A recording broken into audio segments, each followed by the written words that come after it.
Bismillah, walhamdulillah, wassalatu wassalamu ala rasulillah wa ala alihi wa sahbihi wa mawalah.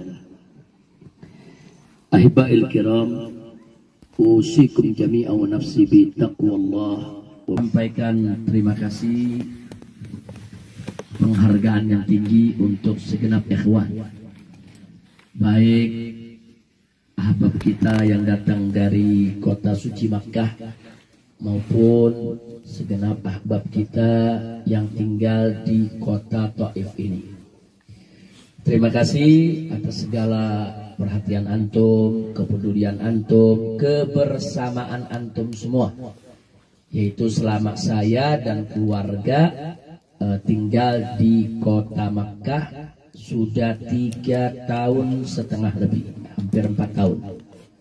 Nah, mudah-mudahan kebersamaan kita selama ini bisa menjadi penyebab turunnya barakah, memperkuat ukhuwah di antara kita, sekaligus bisa menjadi motivasi untuk kita semua agar lebih semangat untuk membela Allah dan Rasulnya, membela agamanya, membela yang hak, menegakkan kebenaran, keadilan, insya Allah. Amin ya rabbal alamin.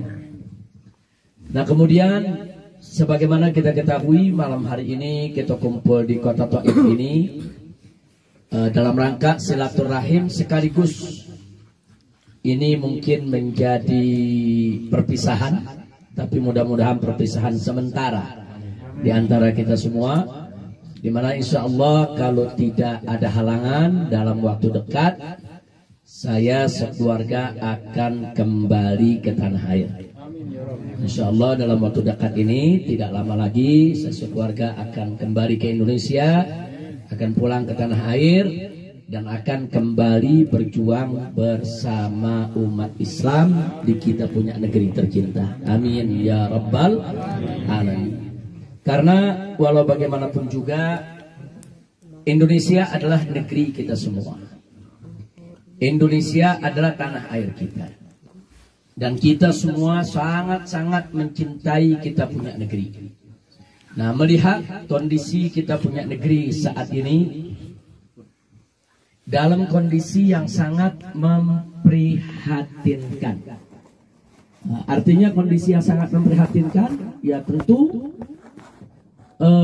membutuhkan kepedulian, yaitu dari setiap rakyatnya, dari setiap bangsanya, termasuk kepedulian, perhatian dari para habaib, para ulama, para tokoh, para aktivis, bagaimana supaya kita bisa saling bergandeng tangan, bahu-membahu, menyelamatkan kita punya negeri dari keterpurukan.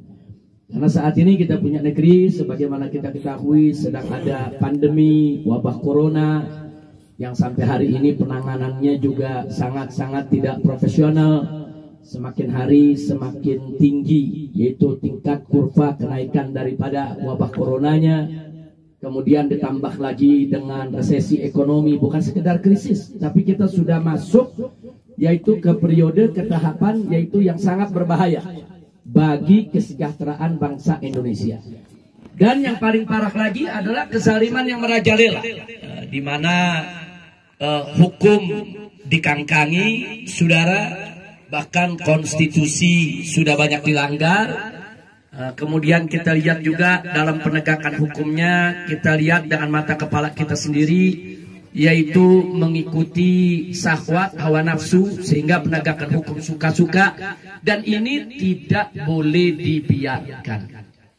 Sebab kalau penegakan hukum yang tidak adil dibiarkan, maka kita sebagai bangsa Indonesia kelak akan hancur bersama. Na'udzubillah min dzalik. Sebagaimana Nabi SAW pernah mengingatkan para sahabatnya, saudara. Nah, ini soal penegakan keadilan.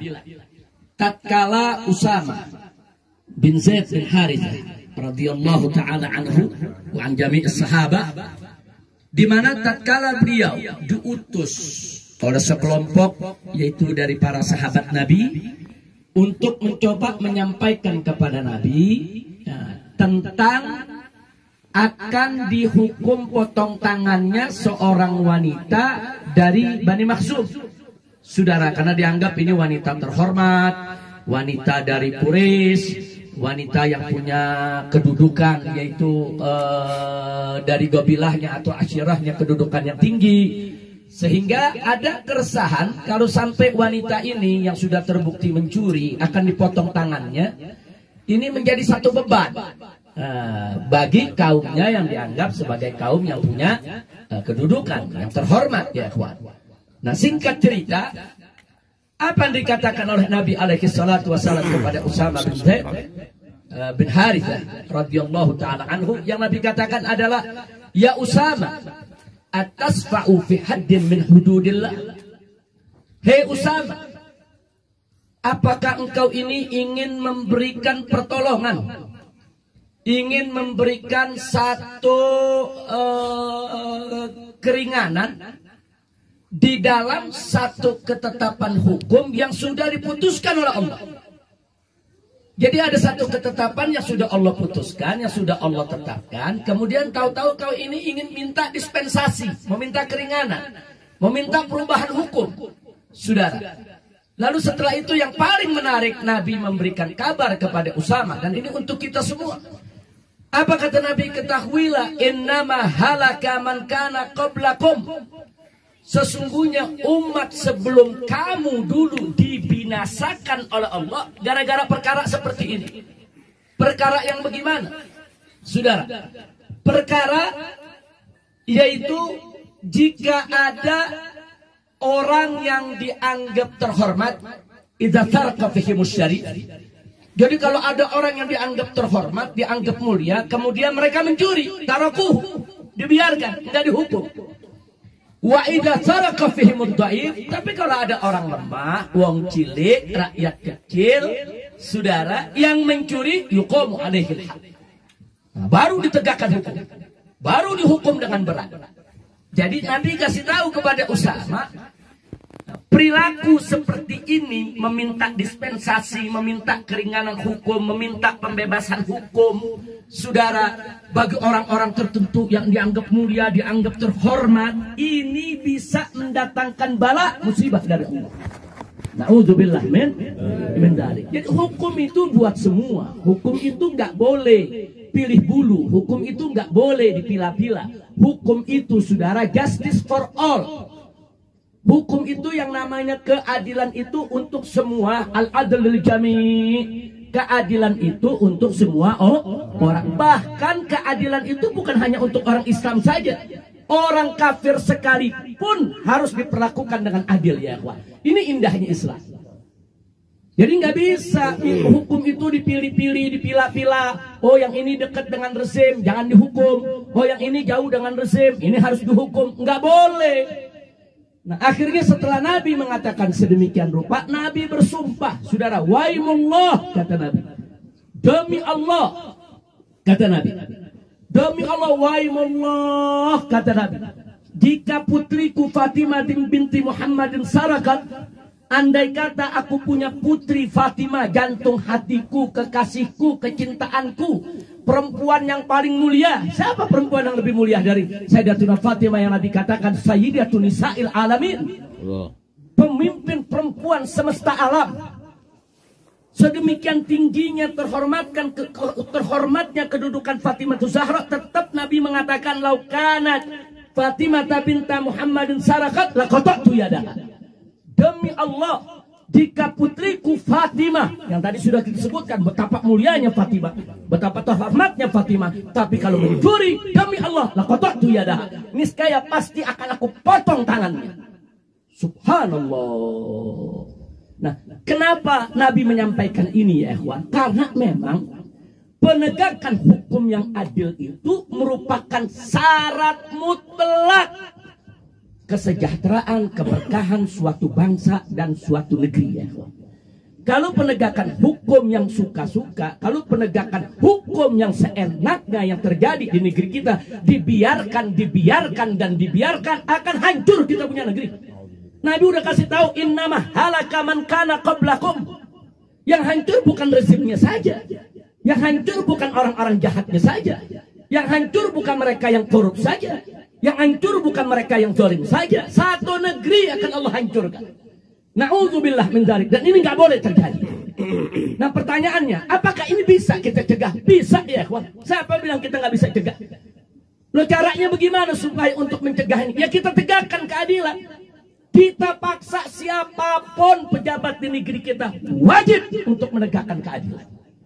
Jadi keadilan ini harga mati yang tidak bisa ditawar. Siapapun warga negara Indonesia, apapun agamanya, apapun sukunya, dari golongan manapun dia, sukakah kita dengan dia atau kita tidak suka, wajib diperlakukan dengan adil. Jadi krisis keadilan di kita punya negeri ini sangat berbahaya sekali, sudah mencapai titik nadir dan ini tidak boleh lagi dibiarkan. Nah itulah sebabnya saya dengan keluarga memutuskan wajib untuk pulang. Jadi saya sebagai bangsa Indonesia, saudara saya sebagai warga negara Indonesia, saya sebagai saudara dari seluruh rakyat yang ada di Indonesia, nggak boleh saya biarkan itu terjadi ya ikhwan. Apapun resikonya, saya harus pulang, saya harus ajak rakyat dan bangsa Indonesia, ayo sama-sama kita tegakkan keadilan. Ayo sama-sama kita revolusi akhlak. Revolusi akhlak ini penting saudara. Dan pahlawan revolusi akhlak sedunia adalah Nabi Muhammad SAW. Nabi yang menyampaikan. Beliau sampaikan dalam hadisnya, innama bu'ithtu liutammima makarimal akhlak. Sesungguhnya aku ini diutus hanya innama adatun min adawatil hasad. Sesungguhnya aku ini diutus oleh Allah hanya untuk menyempurnakan kemuliaan-kemuliaan akhlak. Dan Nabi sudah membuktikan bagaimana beliau sukses, jaya, berhasil menjalankan visi dan misi kenabiannya, saudara. Karena visi dan misi kenabian yang dibawa oleh Nabi Yuna Muhammad SAW adalah revolusi akhlak. Bagaimana masyarakat jahiliyah, saudara, dihijrahkan menjadi masyarakat yang beradab, berbudaya, berakhlakul karimah. Bagaimana Nabi berhasil menjalankan misinya, membawa masyarakat jahiliyah minadz zulumati ilan nur. Ini namanya revolusi akhlak ya ikhwan. Masyarakat jahiliyah yang tadinya saudara menghalalkan segala macam kemunkaran, menghalalkan minuman keras, menghalalkan judi, menghalalkan perzinahan, menghalalkan segala macam kebejatan.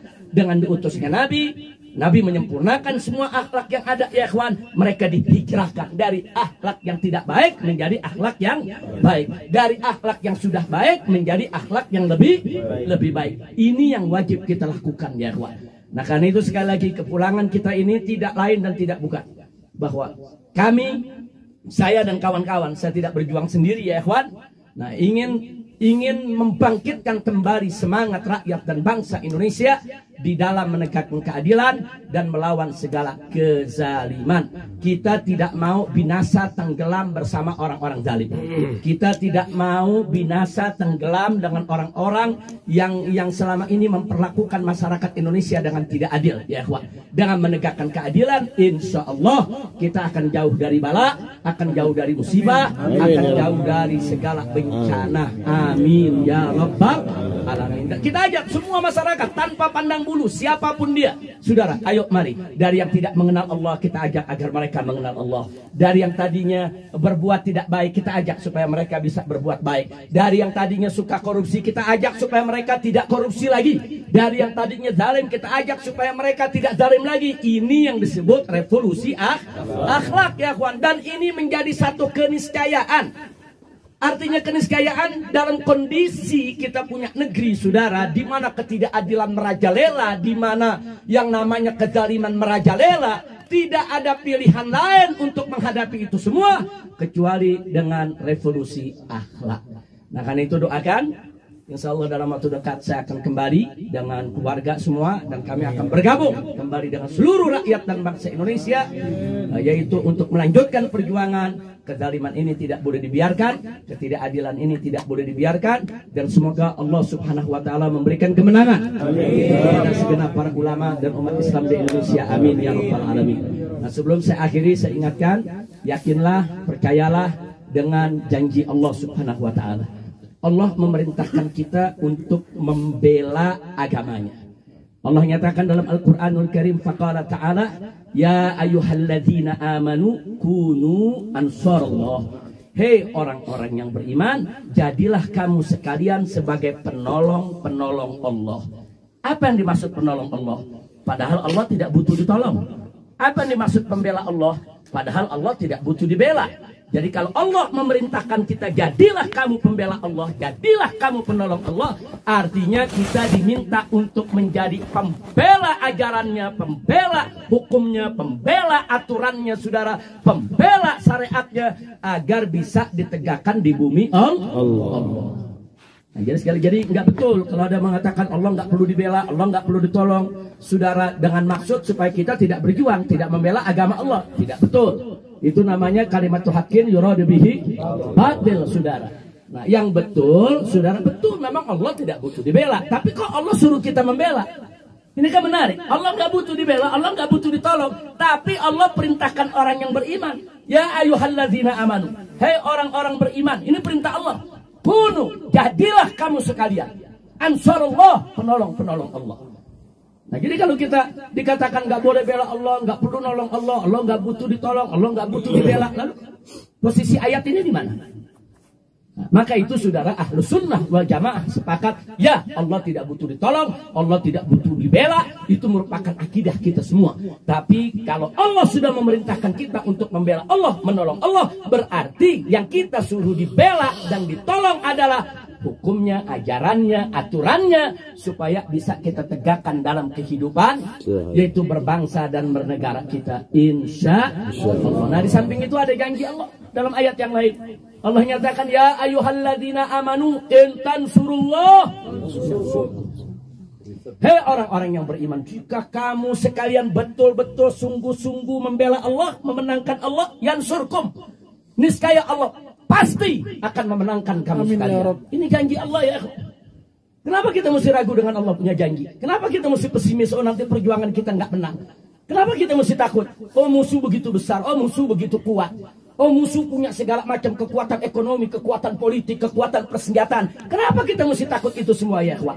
Kita memiliki Allah yang maha kuat, maha perkasa, maha besar, maha kaya, saudara. Nggak ada satupun yang mampu untuk menandingi kekuatan Allah Subhanahu wa ta'ala. La haula wala quwwata illa billahil aliyyil azim. Dan di ayat lain, saudara, Allah ingatkan lagi buat kita semua, saudara, di mana Allah nyatakan, in yansurkumullahu fala ghaliba.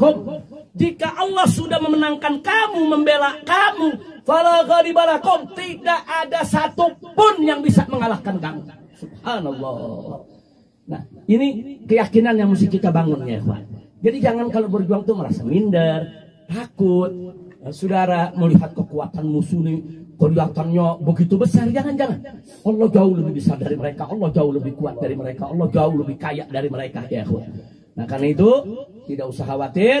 Insya Allah kepulangan ini, yang penting kita ikhlaskan niat semua, bahwa kepulangan ini memang untuk mencari ridha Allah Subhanahu wa ta'ala. Mudah-mudahan Allah akan selalu bersama kita. Dan saya minta apa yang tadi disampaikan oleh Tuan Guru Mahfuz, begitu juga Tuan Guru Mawardi, saudara, begitu juga tadi ada Ustadz Faiz dan lain sebagainya. Jangan lupa antum-antum yang ada di Taif ini, yang ada di Mekah, selalu mendoakan kami, mendoakan saya dengan keluarga, dengan kawan-kawan, dengan para ulama, para kiai, dan umat yang sedang berjuang di Indonesia. Nah, dengan kekuatan doa antum semua, saudara, insya Allah perjuangan kami akan lebih lancar, lebih mudah, lebih berkah. Karena jangan lupa, saudara, doa mukhul ibadah. Doa itu adalah otaknya ibadah, sumsumnya ibadah. Nggak sampai di situ, doa silaturahmi. Doa itu adalah senjatanya orang yang beriman. Bisa jadi antum-antum yang ada di Mekah, antum-antum yang ada di Taif, bisa jadi justru doa-doa antum itulah yang selama ini membuat para pejuang-pejuang Islam di Indonesia menang. Sudah bisa jadi. Jadi jangan berpikir yang bisa mengetuk pintu kemenangan itu hanya mereka yang berjuang di lapangan. Kadang-kadang mereka yang berdoa, mereka yang munajat di tengah malam, mereka yang sholat tahajud, menangis di hadapan Allah, mohon ya Allah, bela saudara-saudara kami yang sedang berjuang di Indonesia. Dia berhasil mengetuk pintu rahmat Allah tercurahkan, Allah berikan keberkahan daripada perjuangan saudara-saudara kita yang ada di Indonesia. Nah, karena itu, saudara, jadi Jangan sekali-kali merasa bahwa bantuan doa itu adalah bantuan yang paling kecil. Enggak betul itu. Kadang-kadang ada orang merasa, ya saya cuma bisa bantu doa doang. Enggak, doa itu bantuan besar ya ikhwan. Doa itu bantuan besar. Jadi jangan menganggap doa itu bantuan kecil. Justru jangan-jangan doa yang bersangkutanlah yang berhasil mengetuk pintu rahmat Allah. Berkali-kali para pejuang berjuang. Berjuang nggak menang. Berjuang belum menang. Berjuang belum menang. Berjuang jatuh lagi. Berjuang gagal lagi ya ikhwan. Begitu ada satu hamba Allah. Begitu dia berdoa. Terketuk pintu rahmat Allah. Allah terima doanya ya ikhwan. Allah berikan kemenangan kepada semua pejuang. Nah, jadi semua posisi sama-sama bagus, sama-sama tinggi, sama-sama mulia. Nah karena itu sekali lagi, apalagi yang ada di kota suci Mekah, yang ada di dekat Ka'bah ya ikhwan, yang ada dekat Masjidil Haram ya ikhwan, doakan akan perjuangan ini. Insya Allah Allah akan berikan kita kemenangan. Amin ya Rabbal. Amin ya Rabbal alamin. Jadi sekali lagi sebelum saya akhiri, sekali lagi kalau ketidakadilan dibiarkan, sebagaimana Nabi sudah katakan tadi, innama halaka man kana qablakum. Sesungguhnya kata Nabi, umat sebelum kamu dulu binasa gara-gara apa? Nah gara-gara tadi idza saraqa fihimus syarif, kalau ada orang yang dianggap terhormat mencuri di tengah mereka, tarakuhu, dibiarin, nggak dihukum. Ini kan yang terjadi di Indonesia saat ini begitu ya kawan. Wa idza saraqa fihimud dhaif, tapi kalau orang lemah, saudara, nah, baru dihukum. Sekarang di Indonesia begitu. Jadi kalau ada orang mendukung rezim, memuji-muji rezim ya ikhwan, sebesar apapun dosanya dilindungi. Nggak peduli dia menghina Allah, dia menghina Rasul, dia menghina ulama, dia menghina habaib, dia menghina Islam, dilindungi.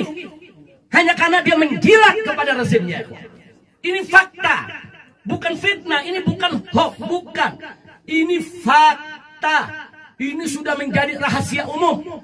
Tapi manakala ada orang yang tidak menjilat rezim, manakala ada orang yang kritis untuk mengkritisi kebijakan rezim yang merugikan rakyat, saudara, apa yang terjadi? Langsung ditangkap, walaupun tidak ada salah, harus disalahkan. Ini hukum macam apa?